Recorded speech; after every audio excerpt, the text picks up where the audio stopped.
Chris Benoit, his wife and 7-year-old son were found dead in their Georgia home on Monday. Former world heavyweight wrestling champion Chris Benoit was a living legend. In a 22-year career, the Canadian thrilled audiences across the globe. One of the 10 best I've ever seen. He just made sure to always give his best in the ring. But outside the ring, life was tough. It can take a heavy toll, both physically, mentally, emotionally. It was a relentless 300-plus day a year. A career threatened by injury. At his side, glamorous ex-wrestling valet Nancy. She was a performer known as Woman. His wife and manager. She was a tough lady. But their relationship was a volatile one. She started to show the signs of an abused wife, being micromanaged, being controlled. On June 25, 2007, the wrestling world was stunned as the shocking news broke that 3 bodies had been found in the Benoit's Fayetteville home. Those bodies were Mr. Benoit himself, his wife Nancy, and their son Daniel. There's only 3 people that actually know what happened that weekend, and they're gone. The autopsy concluded that Chris Benoit's cause of death was hanging. His wife Nancy died from ligature strangulation, and 7-year-old Daniel was killed by cervical compression, otherwise known as manual strangulation. Forensic evidence clearly indicates that Chris was responsible. So my question is, what led this elite 40-year-old wrestling superstar to murder his family and then to take his own life?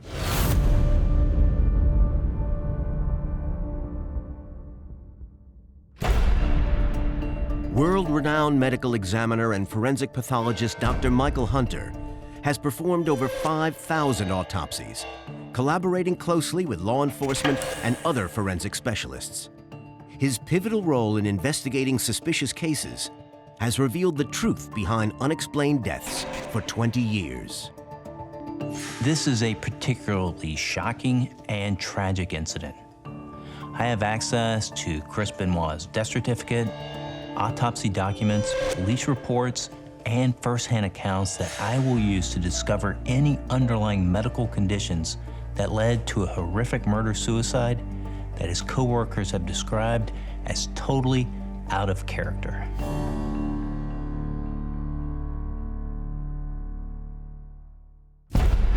June 19, 2007, Charlotte, North Carolina, 4.5 days before his death. Chris Benoit has just beaten 29-year-old Elijah Burke in a televised fight. But backstage, all is not well with the man that is known as the Crippler. At age 40, Chris has been wrestling for over half his life. It's a career that has taken its toll. Pro wrestling's a dangerous game. There's injuries all the time. The thing with pro wrestling is you're taught to keep going. It is sport, but it's also entertainment. It can take a heavy toll, both physically, mentally, emotionally, and sometimes spiritually on someone. Chris was at a particularly insecure and vulnerable time in his career as a professional wrestler because he was aging, because his body was failing. Just the week before, he had been drafted from WWE to the lesser ECW franchise. I'm sure he was worried about his future because there's always somebody snipping at your heels, somebody that wants your spot. He was coming to the end of his professional wrestling career. His body was falling apart. And he realized the thing that animated him, that kept him going, was likely going to end soon. Chris was clearly a supremely fit individual, but by the age of 40, it would take him much longer to recover from such a physically demanding sport. This is because as we age, bone and muscle lose calcium and other minerals, making them less dense and more susceptible to injury. Was Chris's natural physical decline in a sport he loved a factor in the tragedy? I need to investigate further. Christopher Michael Benoit was born in Montreal, Canada, to Michael and Margaret on May 21, 1967. He was known as a very quiet but studious and well-behaved child. He was a kid that people liked. At age 12, the family moved to Big Sky Country, just outside of Edmonton, Alberta, where he first saw broadcasts of a local TV show, Stampede Wrestling. That's where he fell in love with pro wrestling, watching Stampede, and especially a guy named Dynamite Kid. Yes, he is! Wham! Bam! Dynamite Kid was Chris Benoit's hero. He was not the biggest dog in the fight, but man, could he fight. Watch this now. He was the kind of guy that would jump off the top rope without a second thought. Chris Benoit obviously fell in love with that. Chris turned his passion into a vocation. He started training with the legendary Stu Hart, founder of Stampede Wrestling. At the age of 18, Chris made his debut, and within months, he was even sharing a stage with his hero, the Dynamite Kid. I've been training for this battle royal for weeks and weeks and weeks, spending hours and hours in the gym, in the ring. Many professionals felt he'd struggle because of his height. You know, for years, because of his size, his stature, he was told, you're too small, you're too small, you're too small. But he compensated for the lack of size with his talent. Eventually, Chris joined Extreme Championship Wrestling, ECW, where he earned the nickname that would stay with him for the rest of his career. ECW was an extreme wrestling promotion. It was wild, it was crazy. Chris Benoit was not necessarily that style wrestler, but he had to work with a lot of guys that were. One of them was Sabu, who was the homicidal, genocidal maniac. And during a match, Chris Benoit accidentally broke Sabu's neck. He felt horrible about it. It had nothing to do with Chris. It was actually Sabu's fault. But the promoter of that event, Paul Heyman, saw an opportunity in this accident. He nicknamed Chris the Crippler and gave him a new identity as a sadistic wrestler who intentionally crippled his opponents. Fortunately, Sabu recovered from his injuries, but Chris's nickname, the Crippler, stuck. But out of the ring, Chris was a very different character. In an industry full of extroverts and freak show genetic specimens, he was a shorter, slighter, retiring guy. He was always willing to sign an autograph, shake a hand, talk to somebody, but he was quiet. Thank you so much. You're welcome. He just made sure to always give his best in the ring and become somebody that the fans and the other wrestlers really loved. Chris's determination to succeed paid off when in 2004, he was crowned WWE Heavyweight Champion of the World. At WrestleMania 20, Chris saw all of his dreams come true. It was a magic moment. There's streamers falling from the sky, and he gets a big hug from his buddy, Eddie Guerrero. That absolutely was the pinnacle of his career. June 19th, 2007, Charlotte, North Carolina, 4 days before Chris's death. After Chris Benoit's last match, he went out with old friends to go drinking. And Chris Benoit was not a drinker, but that night he was taking shots of tequila in a way they had never seen before, indicating a change in his personality and his personal outlook.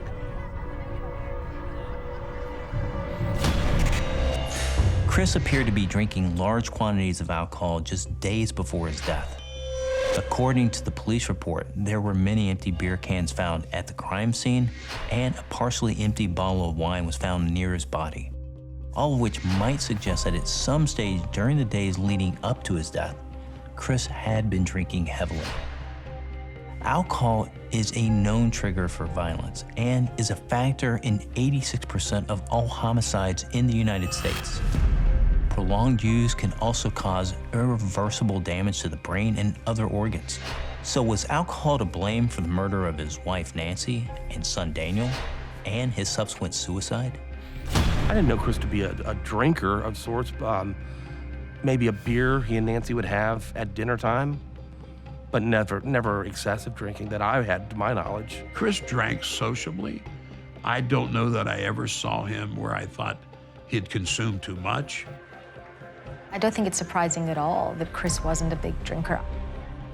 I think he sees alcohol as losing control. In fact, the only time we see him kind of having alcohol is towards the end of his life.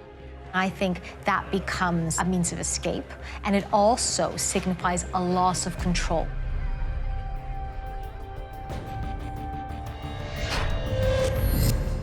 Chris's post-mortem examination actually found no traces of alcohol in his blood. His liver also showed none of the signs of habitual alcohol abuse. But there is evidence that there were much more powerful drugs in Chris's system when he died. Drugs that could have dangerously altered both his body and his mind. So could Chris's substance abuse have triggered an explosive and violent act that ended not only his life, but that of his wife and child?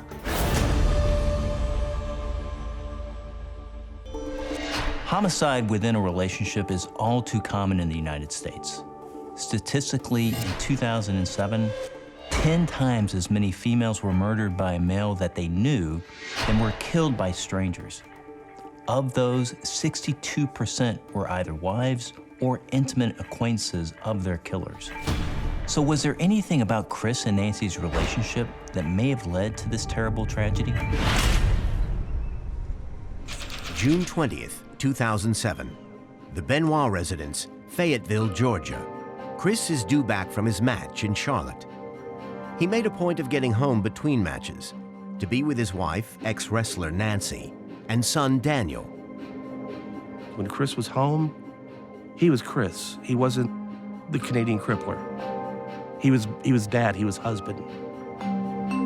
The last time I sat down with Chris, we had been talking maybe 2 or 3 minutes, and he whipped out his phone to show me pictures of Daniel and Nancy. He loved that woman, and he loved that child.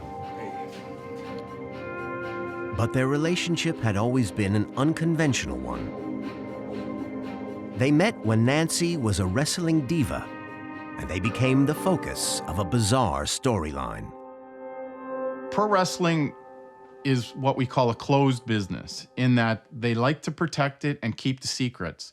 The word that gets thrown around a lot is called kayfabe, where they would say that, oh, keep kayfabe, which means don't tell the secret. Nancy had previously been married to wrestler Kevin Sullivan. And in 1996, Sullivan concocted a kayfabe plotline around her. He decided to write a storyline where Chris Benoit was paired with his wife, Nancy Sullivan, who was a performer known as Woman. Kevin Sullivan really believed in this idea of kayfabe, where you kept the storyline going regardless of situations. He knew the story would leak out, and a grand feud would follow, culminating in a huge staged grudge match. To make the story seem real, Kevin insisted Nancy and Chris be seen in each other's company. They shared hotel rooms, they traveled together, they went overseas together, all in the whole pretense of kayfabe. But the scenario backfired when Nancy left Kevin for Chris. Kevin Sullivan booked his own divorce. The couple had a son, Daniel, born in February 2000. Chris Benoit, by all accounts, was a very passionate and engaged father. He truly loved and doted on his son Daniel, and he was the light of his life. Well, they both loved Daniel a great deal. I mean, he was clearly high on their priority list. The relationship with Chris and Daniel was very special. One day we went to get into the Hummer, to go to Chris's car, to go to a restaurant, and it was covered in toys all over the floor. And all he did was look at me and go, "It's a family car." June 21st, 2007, the Benoit residence, 2.5 days before Chris's death. To outsiders, Nancy and Chris seem like a happy family unit, but behind closed doors, things are very different. There was some deep, deep problems between Chris and Nancy. The couple have recently sought counseling from their pastor, George Dillard. They went through some very difficult times in their relationship and marriage, and both of them felt like they could have handled things differently. I asked Nancy point blank, "Is there anything that you're afraid of?" And she said, "Absolutely not."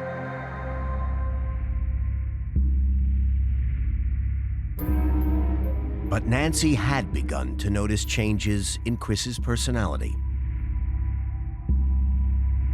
Chris became much more controlling with Nancy. He restricted her travel. He became really insecure and nervous about her conversations with friends.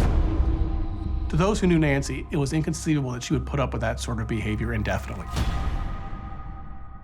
When people think of an abusive relationship, they think of the hurting, the physical hurting, and certainly that's a part of it. But the other part, the psychological part, is what we call coercive control. And that usually takes the form of isolating one's partner and making them very much dependent on you. This police report mentions text messages that Nancy sent during the months before they died. And I can see that she did have very real concerns about Chris. Some of his tension could be the result of Chris's worries about his wrestling career. But in those messages, Nancy highlights something that I think could also explain his behavior: steroids. Steroids have existed in pro wrestling since at least the 1950s. And for someone with his build, a shorter guy who is not naturally very muscular, it would have to be basically a necessity for him. Among the items of evidence police found in the house after the tragedy were bottles of human growth hormone, similar to anabolic steroids. Anabolic steroids are synthetic versions of the naturally occurring hormone testosterone, which helps build increased muscle mass. Testosterone is sometimes linked with male aggression, and changes in the level of these chemicals in the system of steroid abusers have been linked to rapid mood swings and even mania. Nancy texted some of her friends prior to the murders, indicating she was concerned about Chris's violent mood swings and his depression and his instability at home. She was considering leaving at that point. Coercive control can be very dangerous in a relationship, especially when the abusive partner begins to feel like they're losing control. That's where you tend to see an escalation.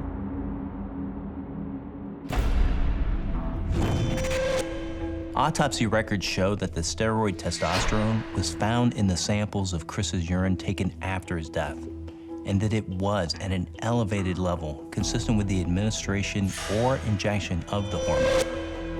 It also showed testicular atrophy, which is a symptom of long-term steroid abuse, where the male reproductive organ, the testes, shrink, resulting in reduced sex drive and eventually impotence. So Chris had been a long-term anabolic steroid abuser, and this may have fueled both his homicidal behavior and played a part in his own death. However, I have also discovered that alongside steroids, he was abusing a cocktail of other medications that could have seriously damaged not only his body, but his mind.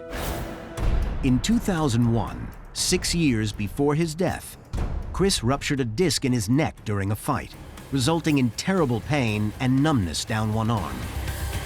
Chris continued to fight until the season was over, risking further serious injury. Pro wrestling's a ridiculous business. It's pretty selfish in the sense that it wants its performers to keep going out there again and again, regardless of personal cost. You got to keep performing. He knowingly risked his life every single time he entered a ring because he did not want to leave the World Wrestling Entertainment until his current storyline had been finished and he had fulfilled his duties before getting surgery. Only at the end of that season did Chris succumb to the surgeon's knife. I can see in his autopsy that Chris had a titanium plate in his neck which held 2 of his cervical vertebrae together. This surgery would have undoubtedly put him out of action for some considerable amount of time, and the prognosis for a successful return to the ring would not have been good. The surgeon advised Chris to take 3 months off before beginning any sort of exertion. But he started to train immediately, overcoming the agony by taking painkillers. He's not the first guy that's done that, you know. Would I recommend it? Absolutely not. He did not want to stay at home recuperating. He wanted to get back in the ring, no matter what the cost, no matter what the risk. The drug Chris was using, hydrocodone, is an opioid-based painkiller which is used to treat long-term injury. Opioid narcotics bind with receptors in the brain, blocking pain. However, when taken in higher doses than prescribed, the brain is flooded with neurochemicals like dopamine and serotonin, which trigger a response from the pleasure and reward pathways of the brain. And this is why opioids are incredibly addictive. Recent studies suggest that opioid abuse can induce suicidal thoughts, and it's clear that addicts attempt suicide in tremendous numbers. Chris spent a year at home recovering from his injury. During this period, his relationship with Nancy deteriorated. Coercive control and domestic violence go hand in hand. One of the things that we know is sort of leading up to this tragedy. Nancy and Chris had been fighting, they'd been arguing. We know of instances where she had been physically hurt. We know that people were noticing that, she was speaking up about not being happy, about being anxious and worried. Things got so bad, she filed for divorce and even took out a protection order, citing his violent moods. Maybe it was the threat to get him to change his ways. Maybe it was a complete cry for help on her behalf to get out of there. I don't know.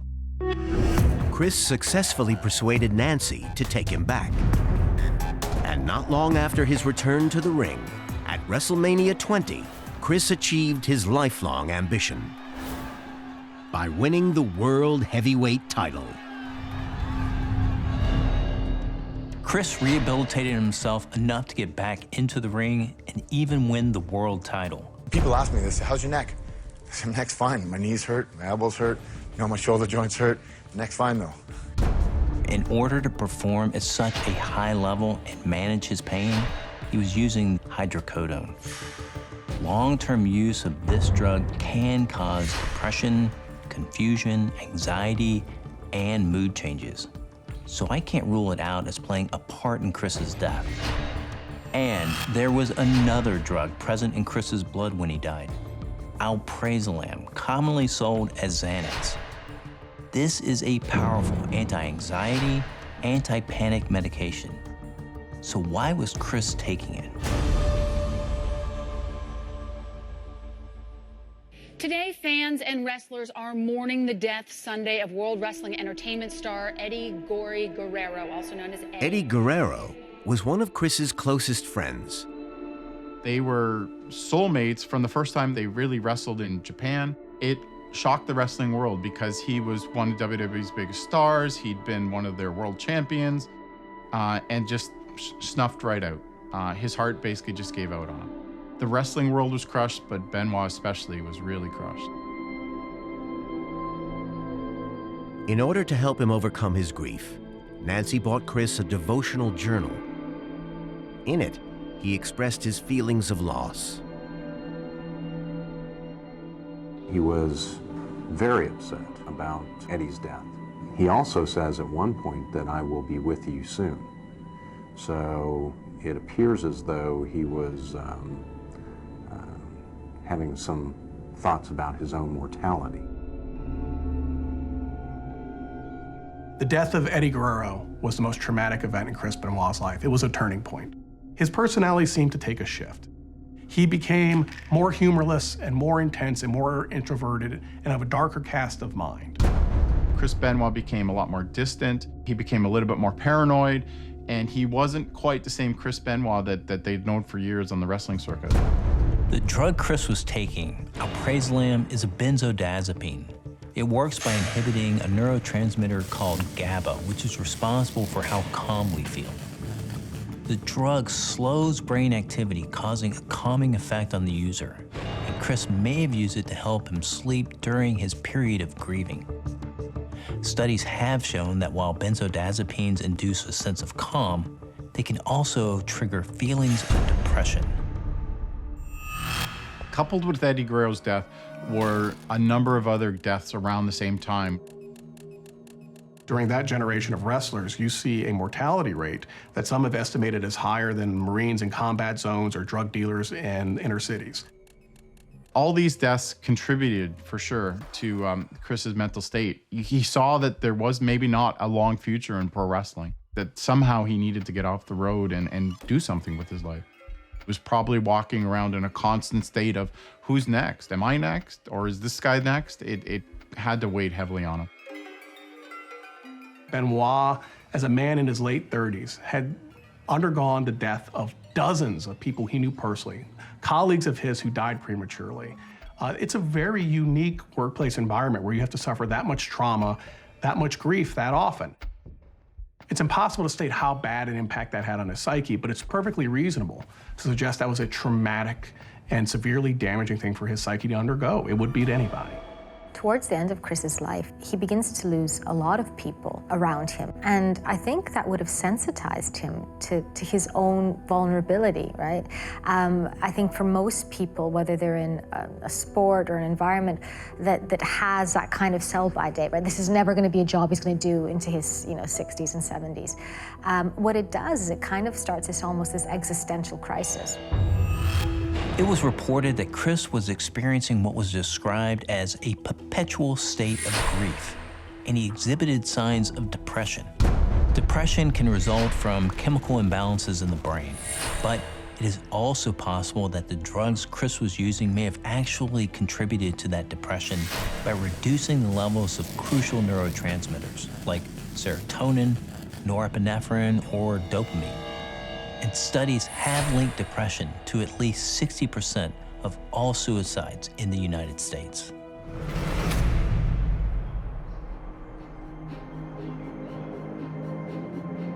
June 21st, 2007, the Benoit residence, 2.5 days before Chris's death. The last time I spoke to Chris was Thursday morning, called to say that he was heading out for the weekend. When he got back, we'd get together at the gym and discuss about the 4th of July. It was a typical conversation. There was no hints of closure, goodbye. It was just a normal conversation. June 22nd, 2007, 1.5 days before his death. Chris heads to nearby Carrollton to see his physician. Dr. Phil Aston was a doctor on the outskirts of Atlanta who dealt with a lot of athletes. He later faced charges and lost his medical license because of his overly liberal prescription practices of prescribing painkillers to his patients in a way that was extremely dangerous. It later emerged that Dr. Aston had been prescribing for Nancy, too. I have here Nancy's autopsy, and I can see the presence of both hydrocodone and alprazolam in her system. If both Chris and Nancy were taking these medications on a regular basis, it is possible this may have led to poor decision-making in the relationship, mood swings, and even exacerbated existing tensions. And Dr. Hunter has uncovered shocking forensic evidence that may allow him to piece together the last days and hours of this chilling murder-suicide. Yesterday afternoon, approximately around 2:30, the Sheriff's Department received a call for a welfare check here at the Benoit residence. Once searching the house, they were able to locate 3 bodies inside of the home here. Those bodies were Mr. Benoit himself, his wife Nancy, and their son Daniel. June 22nd, 2007, 1 day before Chris's death.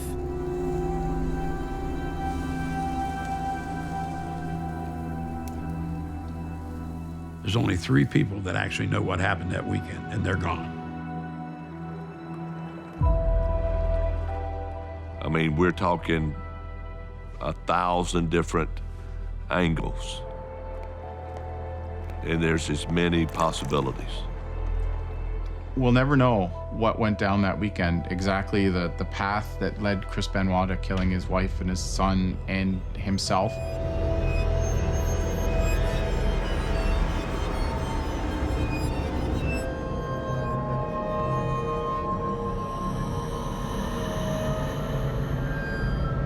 At 9:25 p.m., a call was made from the Benoit residence to the information service, asking for the number of the local police department. But no call was received by law enforcement. Shortly thereafter, another call was made to a neighbor of the Benoits who didn't pick up either.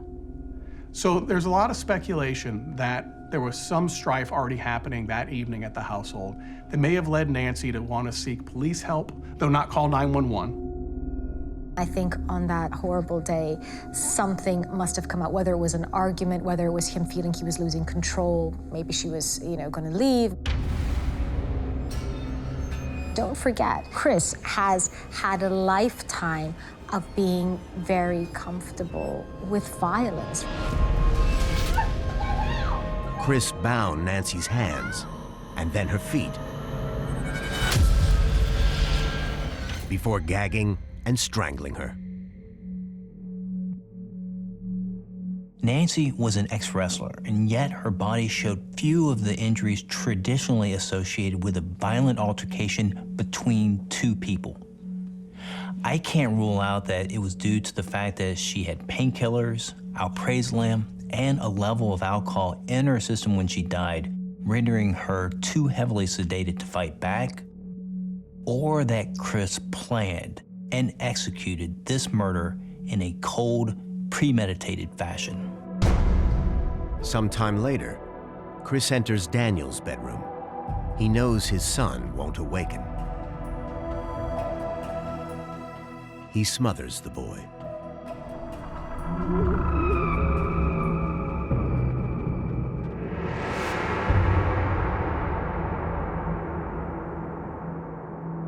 I cannot know what's in somebody's mind or heart, no matter how good I know them. I know he loved Daniel more than anything, and it's just inexplicable. Postmortem toxicology revealed the presence of the anti-anxiety drug alprazolam in Daniel's system to a level of 0.11 milligrams per liter. And this indicates that he'd been drugged. 11:30 a.m., June 23, 2007. Chris is due to wrestle in Beaumont, Texas that evening, but leaves a message for his colleagues to say he's missed his flight, as Nancy and Daniel are unwell. He continues to make calls throughout the day. It was extremely out of character for Chris Benoit to miss a planned pro wrestling match. And it was something that, in retrospect, multiple wrestlers pointed to as something they should have known was a sign that something was profoundly wrong.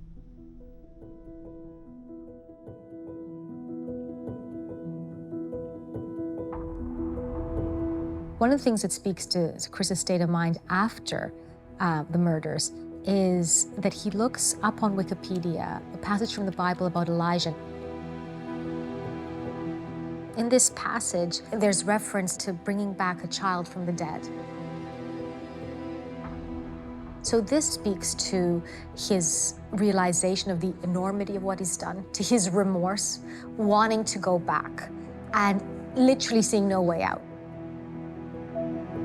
When somebody gets to that point, they are not processing thoughts appropriately.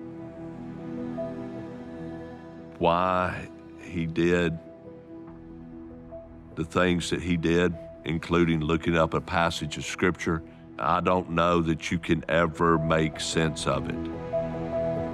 6:05 p.m., 10 hours before Chris's death. Chris made phone calls to discuss travel plans and to try to arrange flights for Sunday. He sincerely was considering going to perform on international television, knowing that he had left his murdered family at home.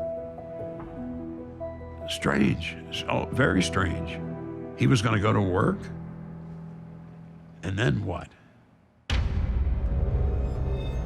Training for this battle war for weeks and weeks and weeks. I love you. I miss you.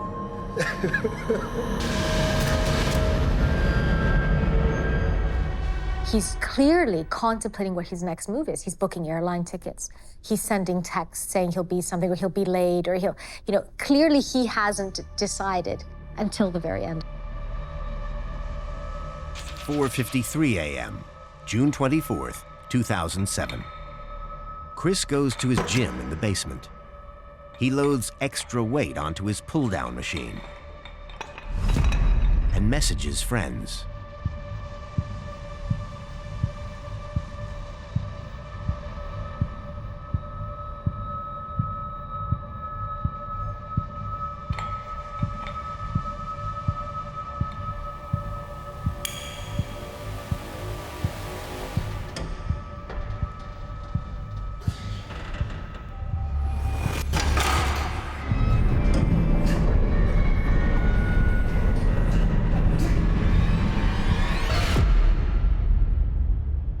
Chris Benoit, his wife and 7-year-old son were found dead in their Georgia home on Monday.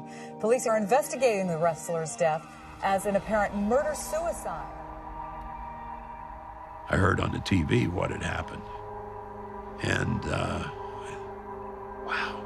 I just remember repeating, no, it can't be. He said the Benoit family was found dead. I just had a profound sadness. It broke my heart. This was a terrible event by any standards. But after Chris's death, crucial evidence emerged about something which may have been the cause of this horrific tragedy.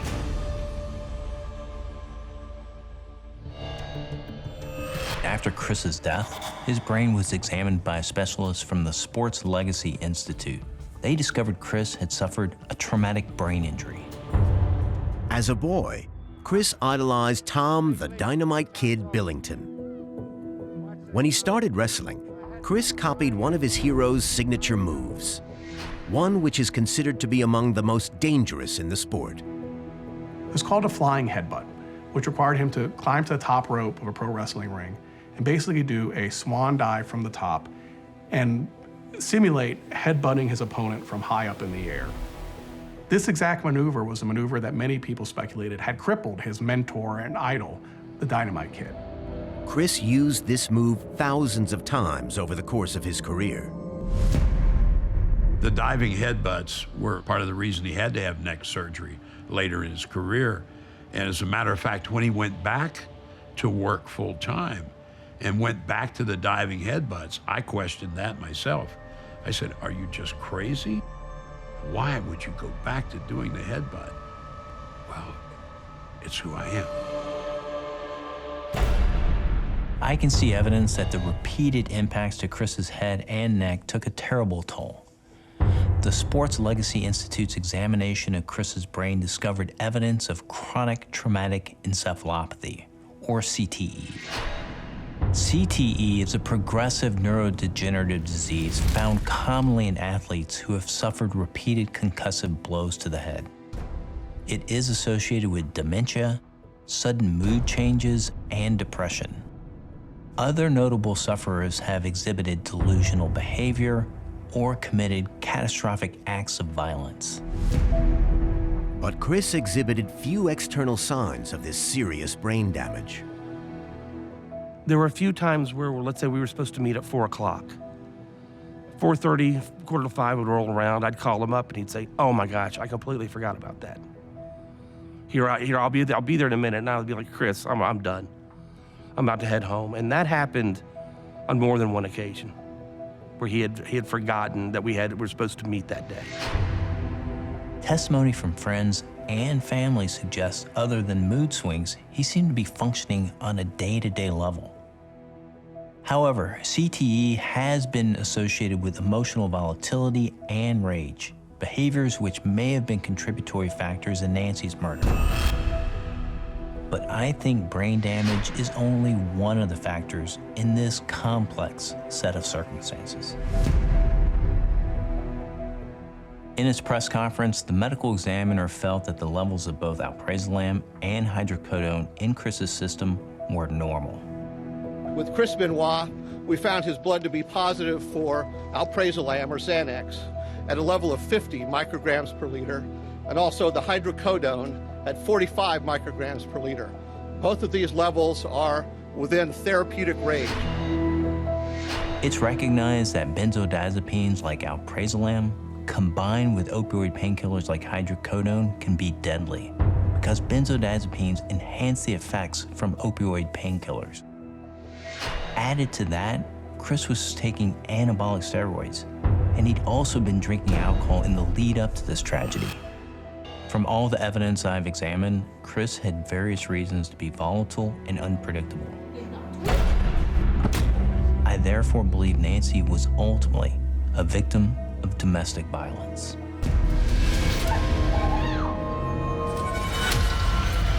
We will never know why Chris took his son's life. While there is evidence that his mind was severely disordered at the time, it is clear from the fact his son was drugged that there was a high level of premeditation involved in Daniel's murder.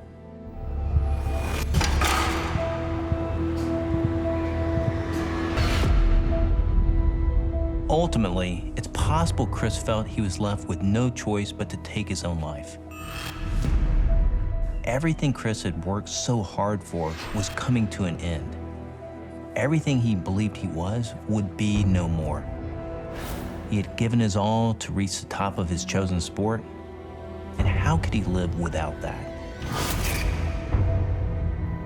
For me, Chris's suicide most likely resulted from a catastrophic cocktail of prescription drugs, CTE, and physical and psychological factors.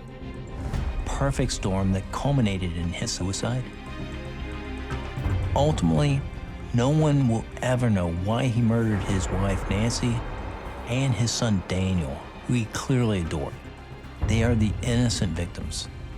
And Chris's suicide brought the curtains down on the reason for their deaths.